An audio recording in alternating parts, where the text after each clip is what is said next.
Bonjour les amis et bienvenue dans cette deuxième vidéo qui concerne cette fois-ci le thème des suites numériques. Je tiens tout d'abord à vous féliciter davantage d'avoir réussi avec succès votre baccalauréat et également d'avoir le courage de prendre l'initiative de réussir également le concours d'accès en première année de médecine et de pharmacie. Alors, on va enchaîner sur la lignée de la préparation et comme j'ai déjà signalé, je vais vous présenter les réponses en langue française et ce pour vous aider à enrichir votre vocabulaire et également de convaincre les examinateurs lors d'un éventuel examen oral.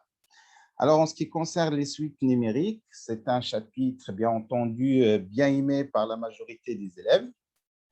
Vous avez tous l'habitude de travailler des situations, des suites numériques de ce type. On se donne généralement une fonction définie explicitement et qui vérifie certaines des propriétés algébriques. Et puis, on définit une suite récurrente sur la base de cette fonction déjà étudiée, ce que vous appelez déjà fonction auxiliaire, ou bien une partie de fonction. Et puis, les séries de questions viennent en conséquence des propriétés qui concernent la monotonie, qui concernent les majorations, et puis, en fin de compte, déduire une limite en utilisant le théorème de la monotonie, de la convergence monotone. C'est ça, la convergence monotone. Or, pour les concours, ce n'est pas tout à fait ça, hein, ce n'est pas tout à fait cette stratégie, donc de la nécessité de voir d'autres techniques qui vont vous permettre de répondre à ce type de questions que je vais étaler un peu plus tard. Mais pour le moment, commençons par cette situation classiquement introduite. Alors, G est une fonction numérique et la fonction numérique définie par vérifier que g de x moins x égale et que g de x moins 2 égale une expression. Donc, vous pouvez toutefois arrêter la vidéo, lire à tête reposée l'énoncé de l'exercice, et puis il faut faire le tour des questions et ensuite passer à la résolution. Pour ma part, je vais aller directement à la réponse. Alors, pour la première et deuxième question, il s'agit d'un calcul algébrique assez familier, donc du fait qu'on a une racine carrée, alors il faut penser à utiliser la partie, la partie conjuguée de la racine carrée en utilisant la troisième identité remarquable, et l'objectif, comme vous allez voir, qu'il faut multiplier par une expression qui est positive pour avoir une partie positive au dénominateur. C'est ça la clé de la chose, hein. Regardez le dénominateur ici, c'est 2 racines de x moins 1 plus x, et x elle est dans l'intervalle 1 plus l'infini, ce qui donne quelque chose qui est positif. Donc, c'est ça l'idée qui oriente ce type de calcul. Le reste, c'est faisable. Deuxième question, montrer que la suite n est minorée par 2 pour tout n appartient à n. Alors, on va utiliser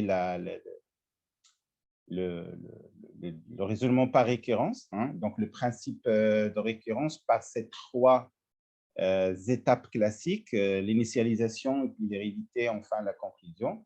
Donc, on va profiter des relations algébriques, des inégalités qu'on a montrées dans les questions précédentes. Alors, d'habitude, il y a des questions à proposer avec des items, sauf qu'on a ici une rédaction. Je me demande également, est-ce que c'est demandé lors de l'épreuve? Donc, peut-être pour cette session, les examinateurs ont choisi de proposer une question rédactionnelle. Donc, on doit rédiger. Donc, s'il y a une rédaction, attention, il faut bien faire une bonne rédaction. Mais en général, d'après les sessions que je viens de voir, il y a juste des items. Et donc, lorsqu'il y a des items, on s'intéresse vraiment à la question de rapidité, de précision, sans s'attacher à faire une rédaction rigoureuse. Alors, pas de surprise pour cette question. On va utiliser l'inégalité précédente pour en déduire le résultat. G de x moins x, c'est toujours relative à la monotonie, donc un plus 1 moins un, c'est cette expression est négative, alors la suite, elle est décroissante, donc il n'y a pas de surprise. Et pour la dernière question, alors, en déduire la limite de cette fonction, comme j'ai déjà signalé lors d'une vidéo précédente, qu'en général, les choses sont gentilles, donc ça veut dire que les fonctions sont continues, dérivables, les limites, elles existent, et donc, ce n'est pas peut-être nécessaire de justifier chaque fois lorsqu'il s'agit d'une situation sur des items, d'un choix d'items, alors il faut directement appliquer. Ici, quand même, on va souligner ou bien signaler les trois conditions qui vont nous permettre de trouver la limite, à savoir la fonction g, elle est continue sur un intervalle i à préciser, l'intervalle d'étude, et que l'image de ce dernier est stable, donc cette image est stable par g, et enfin, la fonction, elle est convergente du fait qu'elle est décroissante et minorée dans ce cas-là, et par suite, sa limite, c'est exactement la solution de l'équation g de x égale à x, qui est bien évidemment 2 dans ce cas. Alors voilà donc pour cette première situation innovatoire avec laquelle on a inauguré notre vidéo. L'objectif, c'est de vous rappeler qu'en général, vous travaillez ce type de situation dans une classe de mathématiques ou bien dans l'examen national. Or, pour le concours, voyons le type de question qu'on propose souvent. Voilà donc la question suivante. UN est la suite définie par U0 égale à 0, U1 égale à 1, et c'est une suite voilà, récurrente, UN plus 2, double, hein, qui égale à 2 sur 5 UN plus 1 moins 1 sur 25 UN. Donc, c'est un type peut-être un peu familier dans les classes, mais c'est le même principe de récurrence, c'est-à-dire à la donnée de deux données, on peut bien calculer le reste. Posons pour tout n, Vn une autre suite, Vn égale à n plus 1 moins 1 cinquième Un, et Sn égale à cette somme de termes consécutifs de termes de Vn. Voilà, on a des 5 propositions, hein, et peut-être la question ici, laquelle de ces propositions il est vrai ou fausse. Alors, la suite Vn est-elle géométrique de raison 5? Est-elle arithmétique de raison 5? L'expression de Vn, est-ce que c'est 5 à la puissance n? Et on a deux expressions proposées de la somme Sn. Alors, vous faites le tour de la question, bien entendu. Pour ma part, je vais aller directement au corrigé. Et comme vous voyez, la question était de voir la nature de l'expression. Est-ce que c'est géométrique ou bien c'est arithmétique? Alors, attention, on est dans un concours et donc la question de temps, il est primordiale. Par conséquent, je vais vous rappeler l'astuce pour ne pas perdre son temps. Alors, il faut penser à la propriété caractéristique qu'on n'a pas malheureusement l'habitude de travailler en classe. Il s'agit d'une suite géométrique si AC égale à B carré. Il s'agit d'une suite arithmétique si A plus C égale à 2B, avec A et B et C sont les termes constitutifs d'une suite quelconque. Alors, si ces deux propriétés des égalités sont satisfaites, alors on peut en déduire l'une dans le premier cas qu'il est géométrique et le deuxième cas, dans le deuxième cas, il est arithmétique. Et dans ce cas-là, puisque aucune des deux égalités n'est satisfaite, alors la suite Vn n'est pas arithmétique ni géométrique. Donc, je vous redemande de relire ce passage, c'est important. En ce qui concerne, je vais voir, Vn égale à 5 à la puissance n.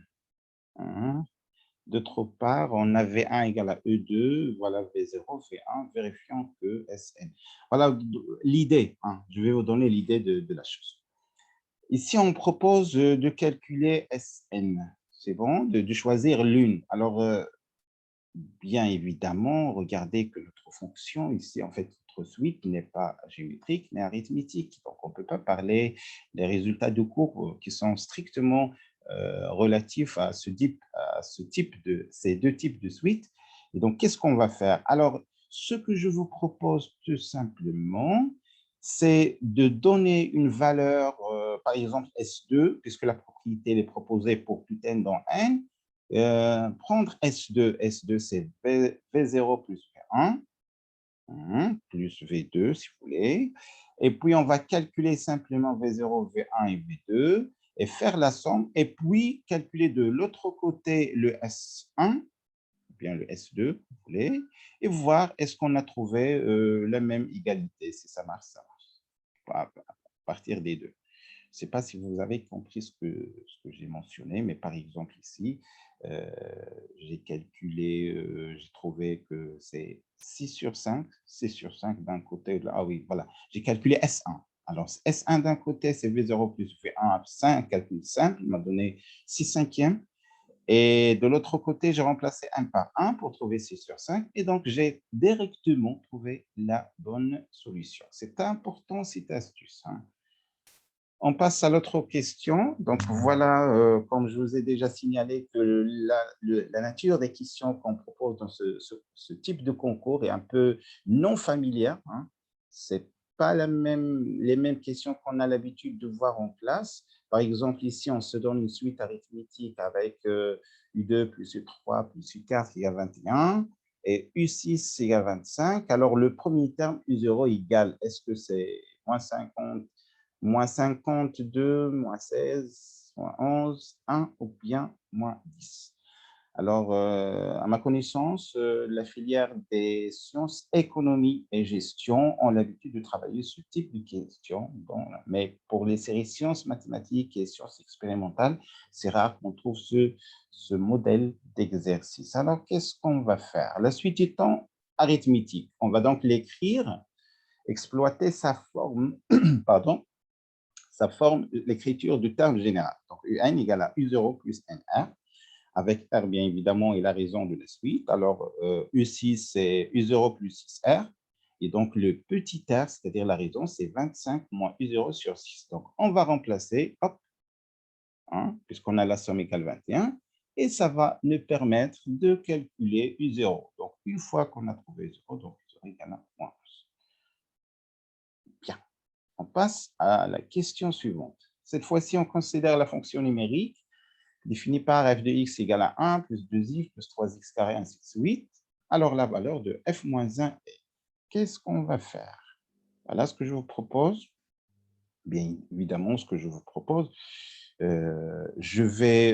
a f1 égale, c'est 1 moins 2 plus 3 moins 4 plus 5. Donc, d'une part, on peut rassembler ceci sous la forme des nombres impairs, moins la somme des nombres pairs, mais attention, voilà, des nombres impairs, pairs et impairs. Alors, il y en a parmi vous qui ont déjà les relations, mais pour ma part, ce que je vous propose, c'est de prendre de suite c'est Vn, c'est une suite arithmétique de raison 2 et également la première Vn de raison 2, mais la première, elle représente les nombres impairs et l'autre les nombres pairs. Et on va appliquer la formule de cours, à savoir Sn égale à U0 plus UP sur 2, facteur de n moins P plus 1, c'est ça, pour la première et la deuxième, hop, et on va trouver moins 50. Donc, moins 50 est la formule exacte, et je tiens à signaler que dans un examen oral, attention à l'erreur fréquente d'énoncer ce nombre par ça y compte. On dit 50, et non pas ça y compte. C'est une remarque. En plus, il faut faire la distinction entre chiffre et nombre. 2, par exemple, est un chiffre, mais 50, c'est un nombre. C'est un nombre. Un nombre est composé de chiffres. À ne pas les confondre pour une précision souhaitable. Question suivante, une suite arithmétique avec U3 égale à moins 1, U4 égale à 0. Alors, la valeur de terme U3 est. Voilà, question aussi inhabituelle. Qu'est-ce qu'on va proposer? Donc, regardez que c'est la même démarche. UN plus 1, cette fois-ci, c'est E1 plus N moins 1 fois R, avec R et la raison. on applique cette formule pour n, respectivement pour n égale à 3, pour n égale à 5, pour trouver un système dont les inconnus sont U1 et R, et où on vous laisse le choix de choisir la méthode la plus rapide pour trouver pour résoudre ce système d'équations à deux inconnus dans R. Et donc, on trouve que U1 égale 2 tiers, et donc la bonne réponse est bien C. La question suivante, UN est une suite géométrique avec U0 égale à 2 et de raison Q égale à un quart, un quatrième. Alors, la raison de la suite arithmétique Vn définie par ln de UN est. Donc, arrêtez la vidéo pour faire une petite recherche rapide et n'oubliez pas la question du temps. Alors, cette fois-ci, la suite est en géométrie, donc son terme général est le suivant, de 1 sur 4 à la puissance n. Je sais bien que vous connaissez déjà, c'est pp, q à la puissance n moins p. Notre p, dans ce cas-là, c'est 0. Alors, Vn, c'est ln de un, donc on remplace, on trouve que la raison, c'est r ln de 1 sur 4, ce qui peut être écrit aussi moins ln de 4. Wn est une suite récurrente définie par. Alors, la limite de la suite est. Alors, je vous ai déjà signalé que les choses sont gentilles. Donc, pour trouver la limite de cette suite récurrente, il n'y a qu'une méthode assez fréquente dans une classe de mathématiques. C'est la solution de l'équation f de x égale à x. F de x égale à x, avec les conditions sont satisfaites, évidemment.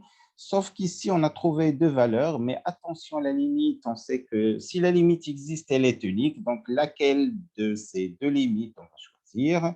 Donc, ça dépend de la suite. Si elle est positive, on va bien évidemment prendre la limite positive. Et si elle est croissante, elle va vers, on va comparer U0 et la limite, elle va bien sûr tendre vers quelque chose qui est supérieur à U0. Donc, ce sont les deux astuces en général qu'on utilise. Donc, pour cette question, c'est B. Les deux premiers termes d'une suite arithmétique sont 5 et 8. Alors, la somme de 20 premiers termes de cette suite est. Voilà. Donc, on sait bien que vous connaissez déjà les règles, mais les situations sont un peu non familières, non habituelles. Alors, E0 égale à 5 et E1 égale à 8, la suite étant arithmétique, donc il s'écrit sous la forme UN égale à 5 plus NR. Ça, on le connaît déjà. En remplaçant par U1, on peut trouver la raison. R égale à 3, et donc UN égale à 5 plus 3N. Donc, dans un premier pas, on a gagné, voilà l'expression du UN. Les 20 premiers termes, attention à ces 20 premiers termes, on va s'arrêter à 19, non pas à 20. Si on commence par 1, 1 devrait s'arrêter à U20. Mais là, la suite étant définie pour U0, c'est la suite, par exemple, étant définie par U3, attention, on va compter depuis 3. Et donc, après calcul fait, la relation qu'on connaissait déjà, Sn, c'est n moins p plus 1 sur 2, up plus un. Et donc, la bonne réponse est bien E. Question suivante, UN est une suite géométrique avec U2 égale à moins 15 plus 4 égale 60. Alors, sa raison positive est, donc vous allez voir qu'on utilise la même démarche, c'est-à-dire on se base sur la formule générale donnée par le terme général. Et on trouve, par exemple, dans ce cas-là, que l'expression U3 est 4, et ça va nous donner U4 égale à Q carré pour U2, et donc Q carré égale à 4. Et la raison, elle est positive parce qu'on peut avoir même moins 2. Donc, la bonne réponse dans ce cas-là est bien A. Une autre suite, cette fois-ci définie. Alors, il faut choisir la bonne réponse qui concerne cette fois-ci la raison d'une suite Vn définie à partir de la suite récurrente Un. Qu'est-ce qu'on va faire? Alors, il n'y a pas de façons de le faire. Il y a seulement un calcul direct.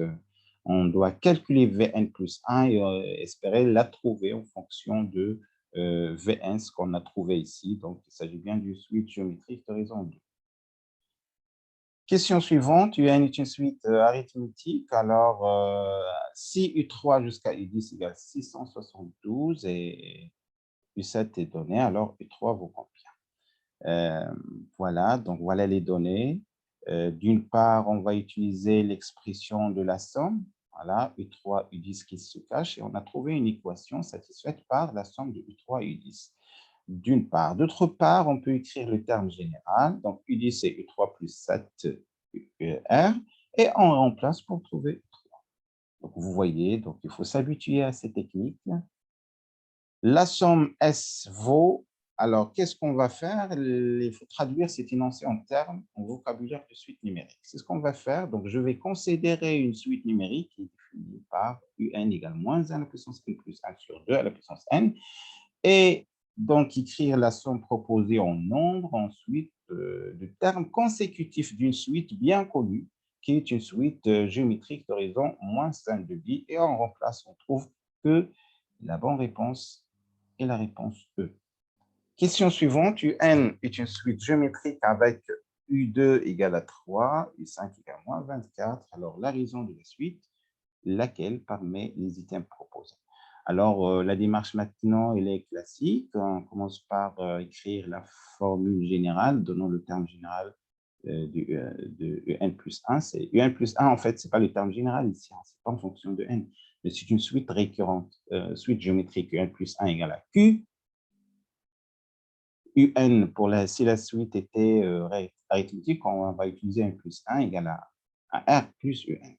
Alors, ceci va nous donner que U5 égale à Q à la puissance 4U. Voilà, c'est une technique, oui, assez familière pour les suites géométriques. Et regardez, l'astuce, c'est qu'on va diviser pour avoir une simplification. Regardez, on divise pour simplifier par Q à la puissance 4 et enfin trouver que Q à la puissance 3. Et évidemment, on va trouver d'autres valeurs. Cette fois-ci, c'est Q égale à moins 2. Autre question, Vn est une suite arithmétique de premier terme V0 égale à 1, d'horizon R strictement supérieur à 0, avec V4 au carré plus V2 au carré égale à 10. Alors, la raison de la suite est laquelle?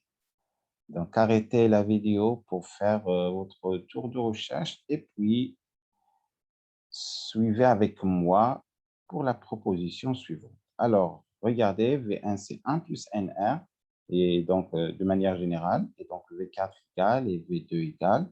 Je vais exploiter l'identité proposée pour trouver un trinôme, en fait une équation de second degré.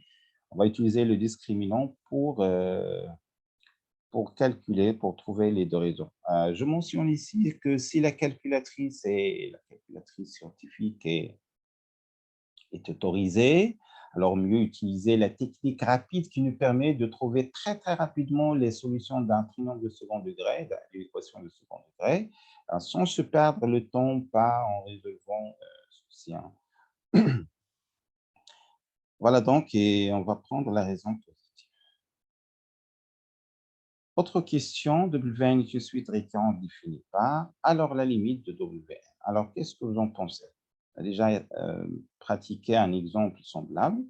Et donc, voilà. Pensez directement à f de x égale à x. Donc, tant que la rédaction n'est pas demandée, il faut foncer directement sur la résolution de l'équation f de x égale à x. On trouve une équation de deuxième degré égale à 0. X égale à moins 2. Alors, selon le concours que vous allez passer, je rappelle que, encore une fois de plus, que si la calculatrice elle est autorisée, vous pouvez utiliser le mode qui vous permet, dans une calculatrice en fait ordinaire, de calculer très rapidement les solutions de cette équation sans passer par la main, par calculer le schéma. Voilà, donc on est arrivé à la fin. Donc, voilà pour cette deuxième vidéo qui concerne la préparation de concours d'accès en première année de médecine et pharmacie.